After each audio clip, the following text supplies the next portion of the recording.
নিরুপায় আগারে প্রতিনিয়ত এই আগে সারে মেয়ে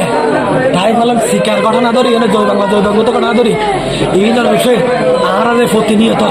মামলা দিয়ে হামলা দিয়ে ঘর থাকি ধরে এই যে রিক্সা আজিয়া মগরি ফত গুন্ডা বাহিনী নবাইব আল্লাহ কসম এন করে মিতেন না